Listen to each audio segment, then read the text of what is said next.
Hey everyone, happy Thursday. Tony and I are here Hi. together. We are in Orem at a beautiful park, and I love that Timpanogos is just up there in her beautiful self. And it's a beautiful summer day here, and we found some shade. And we are doing something that I'm so excited about. We've been talking about this for a while, and I'm going to just explain a little bit about it. We're calling it Stories of Hope. And we are going to be interviewing women that have gone through breast cancer and having them share their stories so that you can hear a little bit about what they have gone through and what they've learned, and that you can have hope that you can do the same thing if you're just heading in, because everyone is at a different stage in their journey, and people are getting diagnosed every day, sadly, with breast cancer. And this is our little gift to you to maybe help you if you are just starting out, or if you're in the middle of it and you just need to hear from somebody that they've been through this before. That really helped me. And so today I'm going to share my story, and Tony's going to interview me. And then in the coming days and weeks, we are going to have other people share their story. We've already had a few people say that they are willing to share their story, and we just hope that this helps you. So here's Tony. Perfect. Okay, we'll get this switched around real quick. Oh, we're back to me. Sorry. Okay, I know what I'm doing. Here we go. Okay, Cami, do you mind sharing with us how you learned about your diagnosis? And start as far back as you would like and feel comfortable. Okay, so it was 2021 when I first felt a lump, and I was about due for a regular routine mammogram, and so I made an appointment. It was the end of 2021, and we were just coming out of all the COVID lockdowns, still in some of them, right? And so I waited until I was through the holidays, waited till the next year, I wasn't very worried for some reason. I wasn't very worried because I think I had felt something there for a while, but I'm like, is that a lump or is that not a lump? I don't know. And so when I was finally sure that it was a lump, I made the regular mammogram. I'd had lots of mammograms before, but this time when I made the appointment, they asked, is there anything concerning? And I'm like, actually, yes. And so they made the appointment for the mammogram, but they also made the appointment to have the ultrasound done right after the mammogram. So I went in, and the mammogram showed nothing.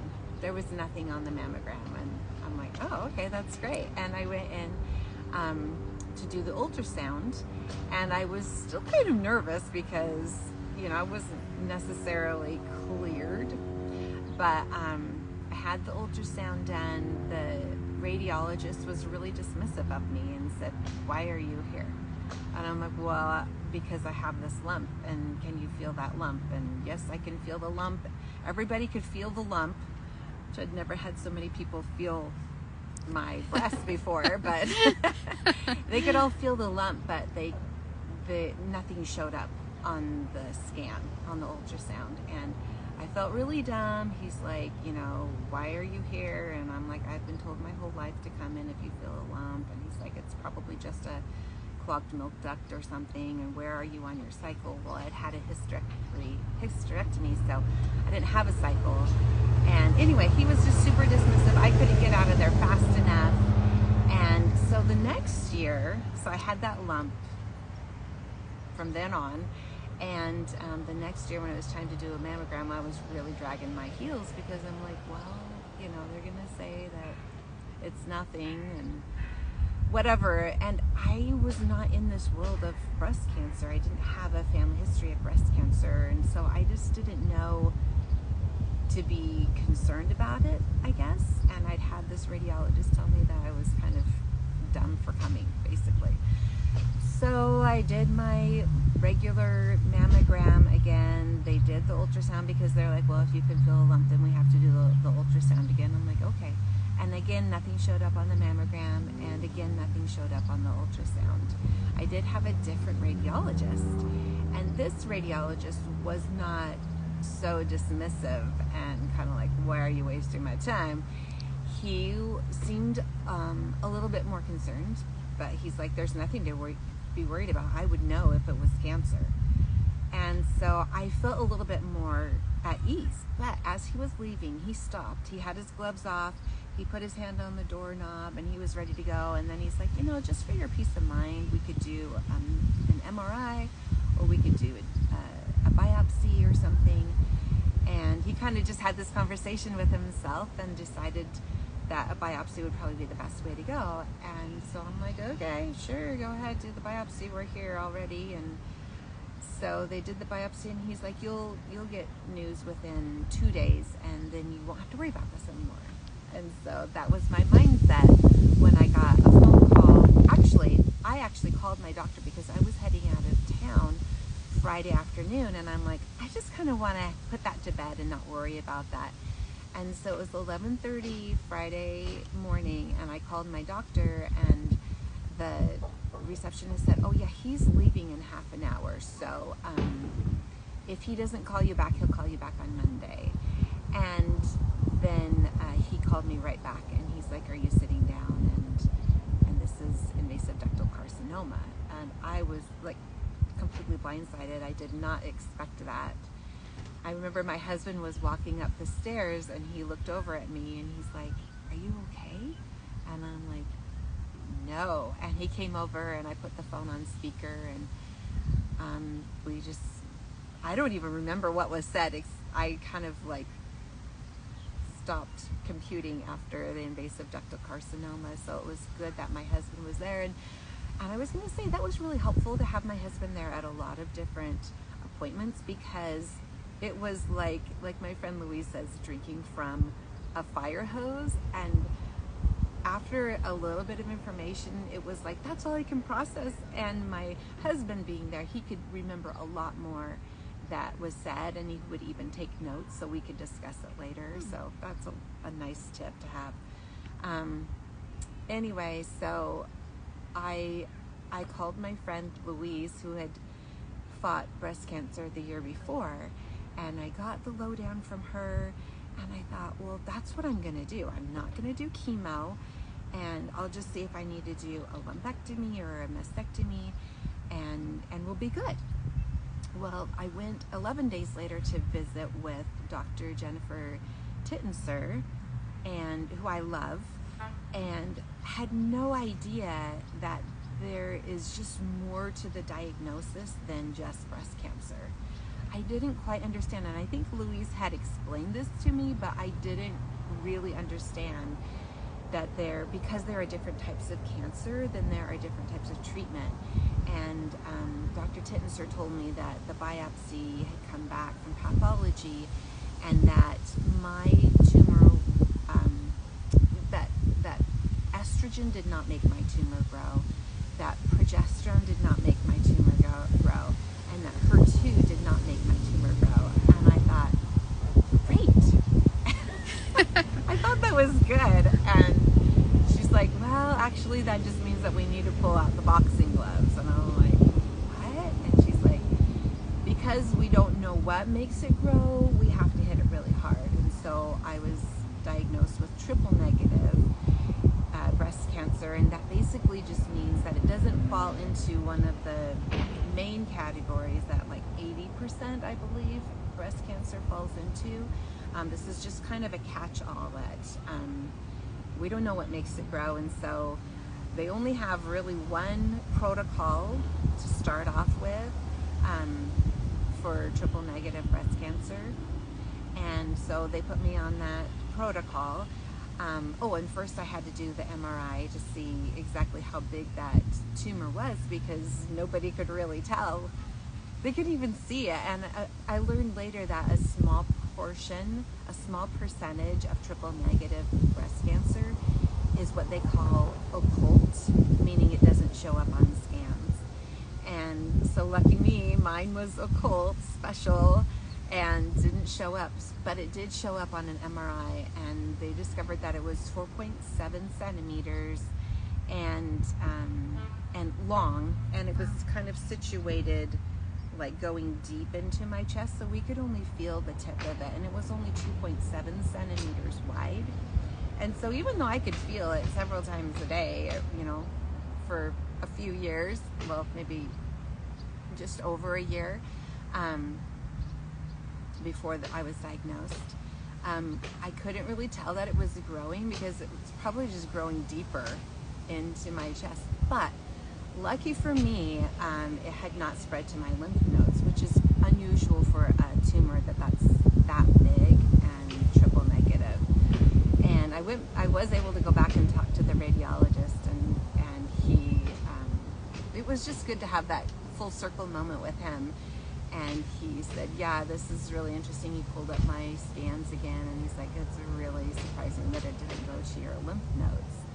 And knowing some other friends that were diagnosed after me with sometimes smaller tumors, and theirs had already spread to their lymph nodes, I realized what a miracle it is that mine didn't spread. And it was also slow growing, surprisingly. So who knows how long I'd had that tumor growing. Anyway, so they put me on the protocol, the first part, and this was what was hard, was that, you know, you have one appointment and you learn a little bit, and then you have another appointment and then you learn a little bit more, and you kind of wrap your head around that and kind of figure out how to manage that, and then you have another appointment. So my next appointment was with the oncologist, and that's when I learned that I would have to do, well, actually, Dr. Tittenser told me that I would, have to do chemotherapy. That was not an option if I wanted to live, but I would have to do that. And I would, depending on how big the tumor was, I would have to have either a lumpectomy, mastectomy, or double mastectomy. So because it was so big, and 5 centimeters is the cutoff for going into stage 3, so I was stage 2B, and also that it hadn't spread to my lymph nodes made it so I wasn't automatically a stage 3. So she said with a tumor that big, she would recommend at least doing the mastectomy, and then also because it doesn't show up on scans, then she strongly encouraged me to do the bilateral. But I had to do the chemotherapy first, and so I did 12 weekly doses of Taxol Carbo, and lost, you know, my hair started falling out after the second dosage, I believe, and I really waited as long as I could to shave my head, because my daughter, who was 7 years old at the time, was so worried about me looking like a robot. She's like, I don't want you to look like a robot, Mom. And so I was like, what am I gonna do? I don't want to freak my daughter out. I don't want this to affect our relationship. But you know, it just gets to the point where you're like, this is so messy. I can't take my hair out of a ponytail without it, you know, half of it falling out everywhere. I can't wash it without half of it falling out. So I did shave my head, but I didn't like completely lose every single hair on my head and my eyebrows and my eyelashes until the second type of chemotherapy.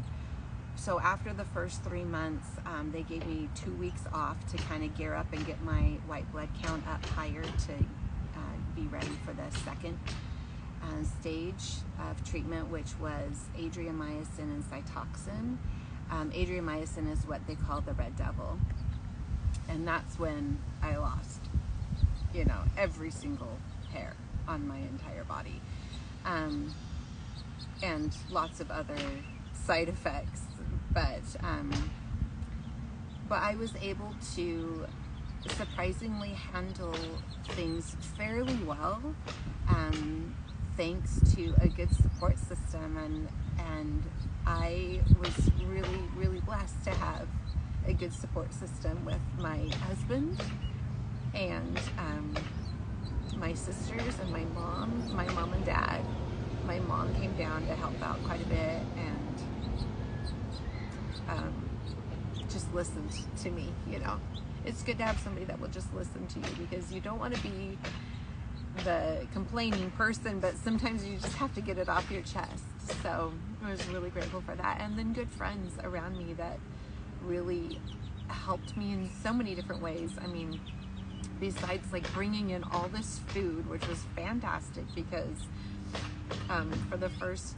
for most of chemo, I had my 18-year-old son at home who ate a lot of food. And then for part of it, I had my 19-year-old son there too. So, you know, skipping meals was not really an option for them. For me, yes. So I was just so grateful. If you know, if you're wondering how to help somebody out, like bringing meals. I know there was even an article in the New York Times, I think, about how don't bring meals. I'm like, yeah, everybody still has to eat. Yeah. And my friends even pitched in and got beehive meals when I had my mastectomy. So that was super, super generous, and it just made me cry. All of the little acts of the little things that people did, just the texts and the I'm thinking of you and can I take you for a walk. Sometimes it was really hard to go for a walk, but my oncologist said walking will help me. And so my husband's like, I don't care if you can barely make it to the end of the walk, we're gonna go for a walk because we need to do everything. And I believe it actually did really help me to just move my blood, and it helped my bones, because the jarring helps your bone marrow release or make more white blood cells. So that is super, super important when you are going through chemotherapy, because it kills off your white blood cells. And you know, with the Red Devil, the adriamycin, they only gave it to me every other week, and my white blood count would go down to 0 every single time, and they would give me a shot, and that would help my bones create more white blood cells. So it's amazing what they can do.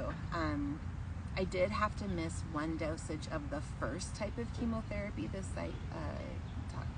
carbotaxol, because my white blood count was too low, and they didn't give me the shot then for that one. But my white blood cell came back up.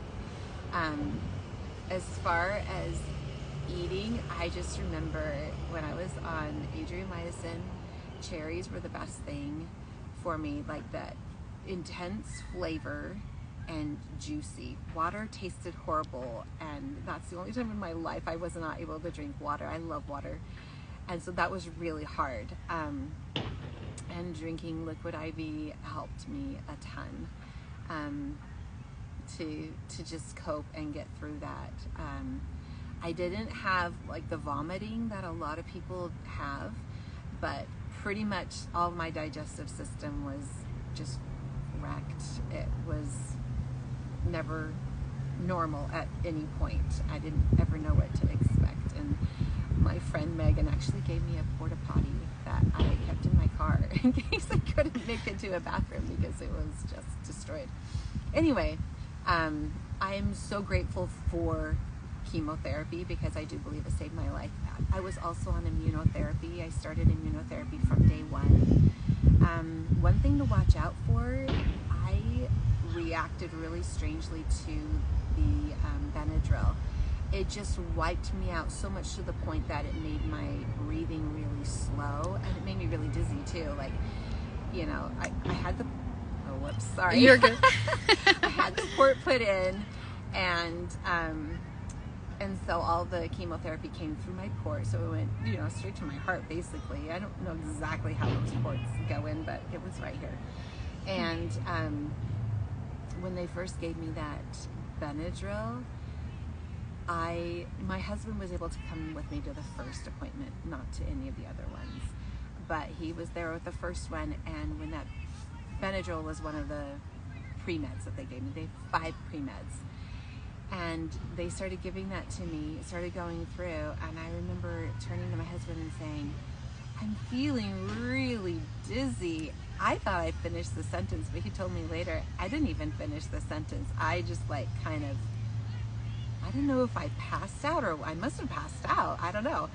And he called the nurse over and they stopped it, and they had to, from then on, they always just gave it to me really slow, because it just like, I guess I'm really sensitive to that. So just beware that, yeah, everybody's different. You kind of get on this conveyor belt of chemotherapy, kind of felt like, but every body's very different and you react differently. So advocate for yourself. And I guess that's kind of the whole lesson of my whole story is advocate for yourself. If you feel like something is off, then insist on a biopsy. First of all, I didn't even know I could insist on a biopsy. I owe so much to that radiologist that even told me that was an option. I didn't have any clue, but I would strongly encourage you, if you feel a lump and you're not being taken seriously, go for a biopsy, because I don't know that my radiologist understood that some cancer is occult. I'm sure they know now, but and I had no idea. So anyway, advocate for yourself. So yeah, after my chemotherapy, I survived that.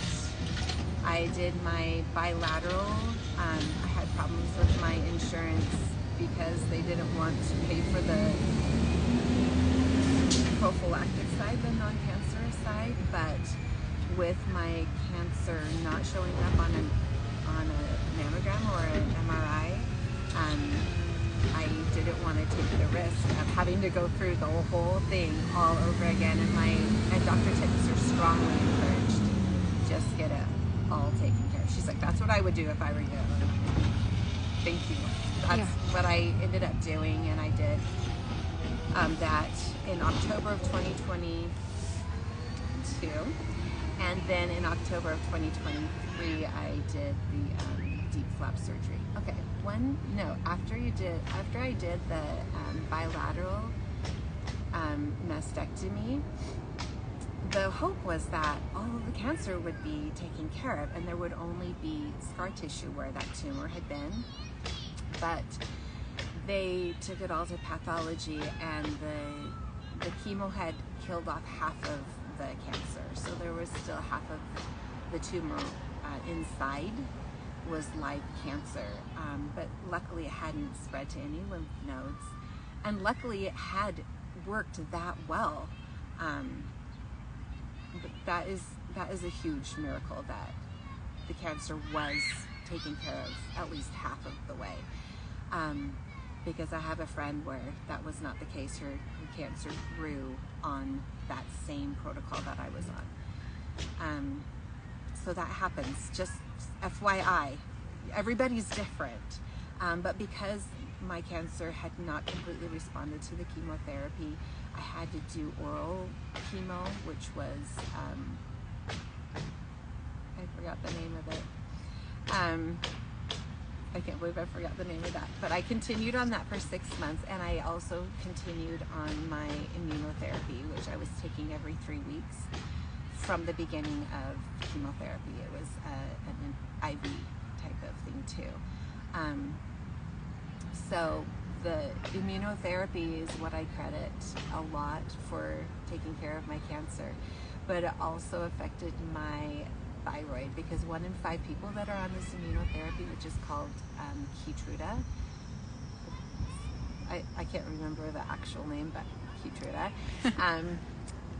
1 in 5 people are affected.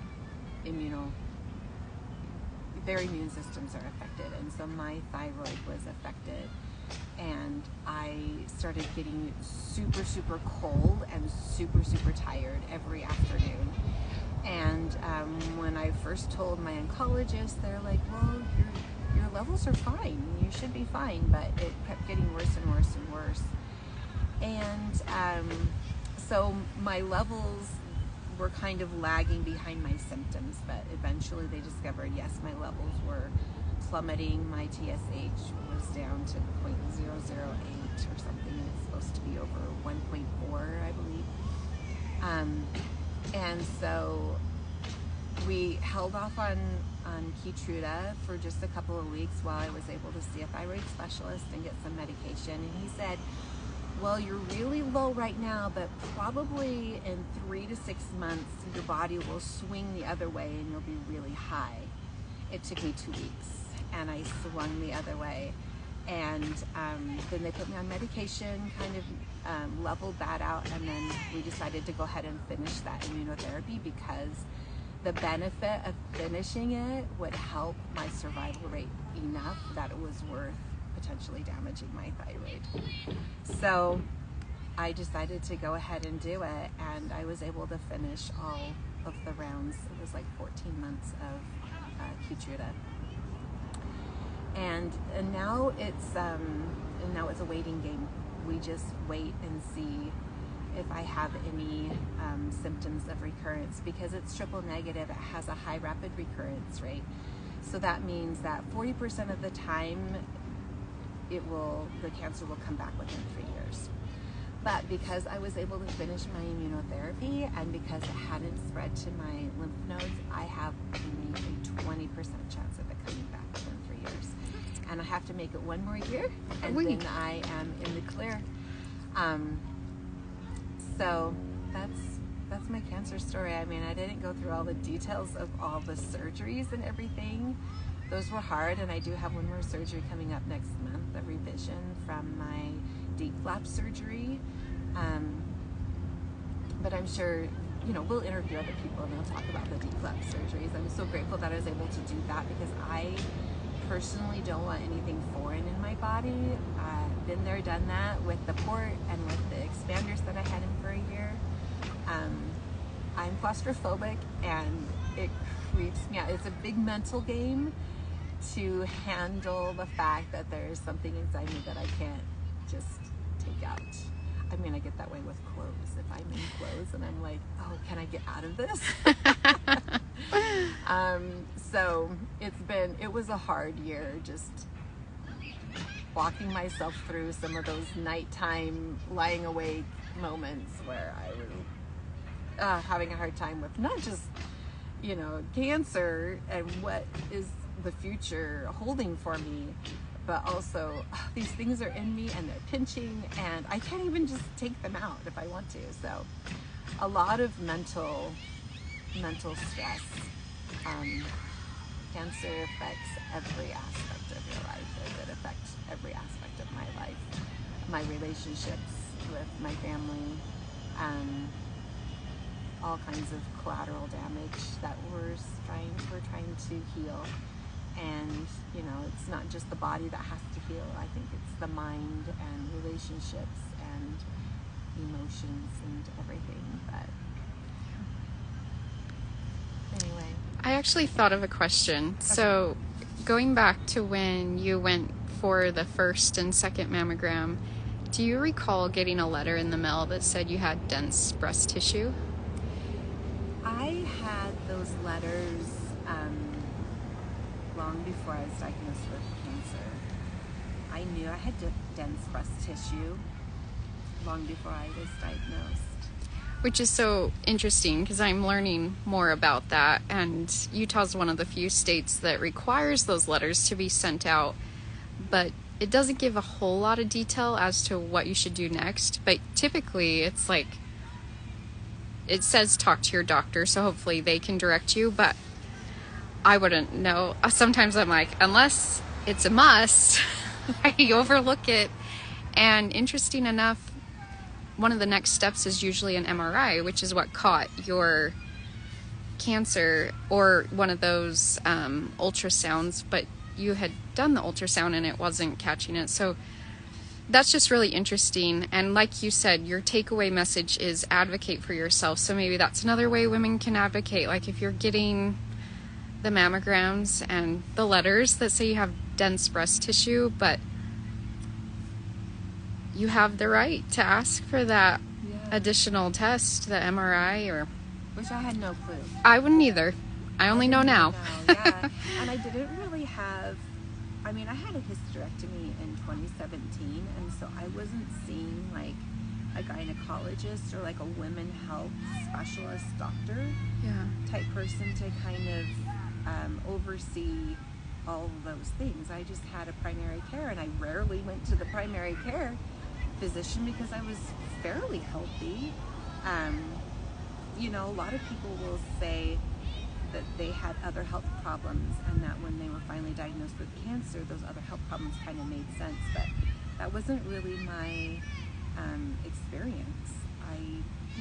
I was a pretty healthy person, and so maybe because I wasn't really on the radar of any particular doctor as far as women's health, maybe that's why I didn't think to bring it up, you know? Yeah, that makes sense. But now knowing that dense breast tissue can hide cancer, and knowing that some cancer is occult, I mean, I would do it very differently going back, just to be sure, you know. Also, there were so many miracles that I witnessed, and also I think when we go through hard things, we see the good in humanity. Like, that is exposed to us because we need it, right? And people are good. There are so many good people, and I feel like unless you need help, you don't see how generous and kind people can be. And it inspired me to try to be generous and kind and helpful to other people too. And that's partly why I started Pink Suit. Partly was because when I was going through that chemo, like I mentioned, my husband was only able to come to that first chemo session with me, and it was really hard for me to go to chemotherapy. And because I knew, I mean, if you've done chemotherapy, you know what it's like you know what's coming, and it's hard to change that perspective to, yes, I'm going and I'm going to get something and it's going to make me feel like crap for several days and maybe a week or maybe 2 weeks, you know. And it's hard to flip that perspective to, yeah, I'm going to go get this, but it's going to kill my cancer so I can live. It's hard to hang on to that, and just driving to that chemo appointment was hard. And so what I would do was distract myself. Once I was in the chair, I would distract myself by talking to other people, and I met a lot of really amazing people, and not one of them ever was playing the victim. Not one of them was a Debbie Downer. They were all so positive and just brought light and hope to me personally, and helped, sorry, this is emotional, helped me in a way that I really needed. And they would share other hard things that they were going through, and I realized that, yeah, you can be diagnosed with cancer and be going through the fight of your life for your life, and you can still have other really hard things happen to you, but it's always your choice of how you're going to attack it. It's always your choice of how you are going to respond. And that doesn't mean you can't have bad days, but you do get a choice. And that's what I learned from those women, is you can choose how you're going to, who you're going to be with this challenge. And I was so grateful for them, and I learned so much from them, and I thought there's got to be some kind of an event where I could go and I could connect with other people that are maybe just ahead of me on this cancer journey, or have been through it, and can help me know what to do, or help me hook up with the resources that could help me manage life while I'm fighting for my life. And where there were lots of retreats out there, I was not ready to go overnight anywhere. I needed to be in my own bed, and I didn't have the energy for, you know, something that was all day or 2 days or anything. And so I basically decided, yeah, I think we need to create this event. And I was blessed enough to connect with you, Tony, and with Marty and Anna and Brenda, and connect with Janet at Intermountain Help, and it was just like it was meant to be. With Nicole, helped me so much.